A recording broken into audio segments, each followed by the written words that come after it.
Charles Aznavour est un géant de 83 ans. 1m63 à la ville, mais immense sur la scène. Une carrière démesurée, 65 ans de succès internationaux, 740 chansons, dont 150 en anglais. Lui qui incarne la chanson française dans le monde entier aurait pu devenir américain si ses parents, réfugiés en France, avaient obtenu leur visa pour les États-Unis. Nous l'avons échappé belle, avouez. Son recueil de nouvelles, Mon père, ce géant, chez Flammarion, aborde des thèmes tels que la solitude, la compassion et la foi. Dans son journal intime, il revient sur sa famille, ses origines, nous parle de sa diaspora arménienne, nous explique ce que veut dire penser Piaf et nous révèle qu'un grand chanteur peut avoir perdu de l'oreille.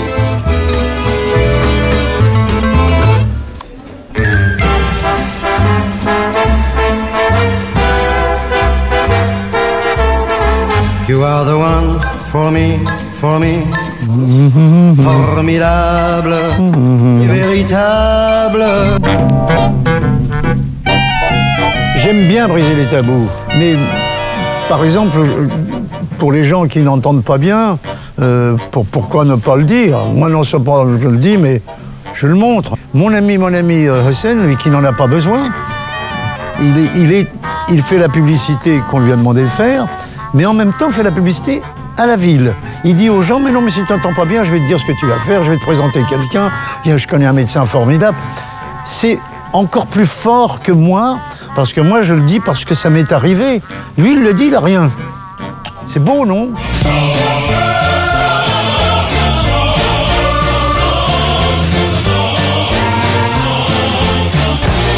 Mon père était baryton, mais il jouait aussi la comédie.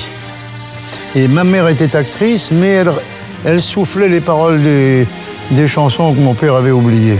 Donc, on a toujours chanté et joué à la comédie dans la famille. Finalement, mes parents faisaient du théâtre tous les 15 jours à peu près, dans les pièces arméniennes, dans des salles inconnues, mais c'était leur bonheur parce qu'ils ont été obligés de faire d'autres métiers pour pouvoir survivre et élever leurs enfants. Mon père était un homme qui aimait l'être humain.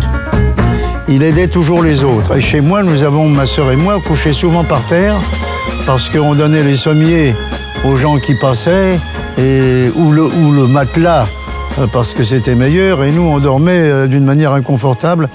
Mais en fait, ils avaient le don de donner, le don d'ouvrir la porte, le don d'oublier l'heure qu'il est si quelqu'un arrive à n'importe quelle heure. Il entrait et comme mon père faisait bien la cuisine, il faisait la cuisine pour celui qui venait. J'ai eu une famille exemplaire.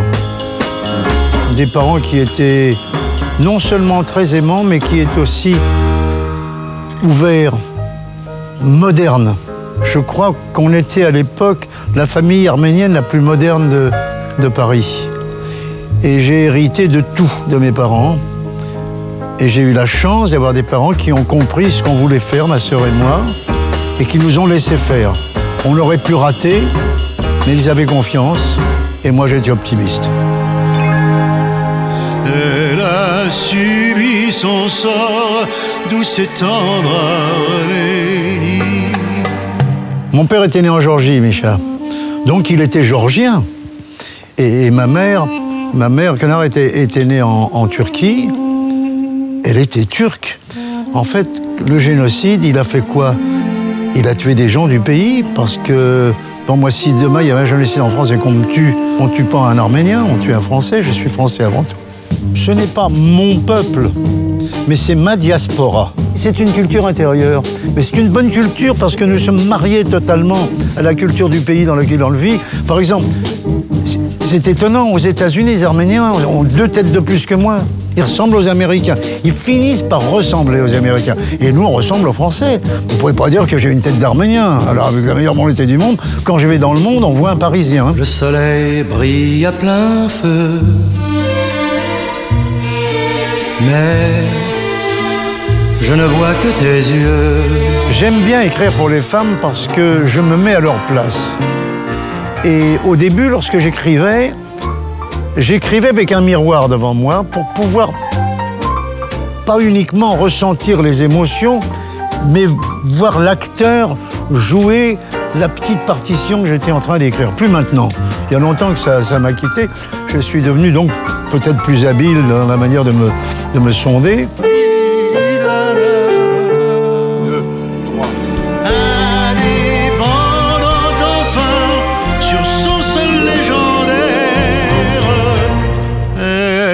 Se prend en main et respire et revit.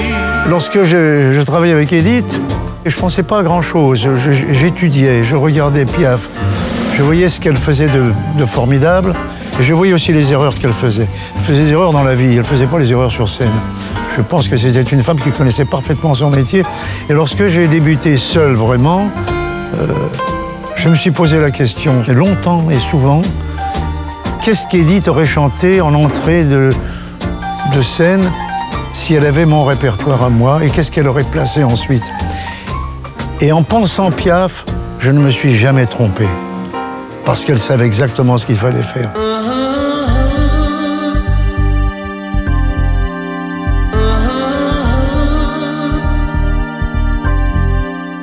Le succès, c'est une hallucination collective.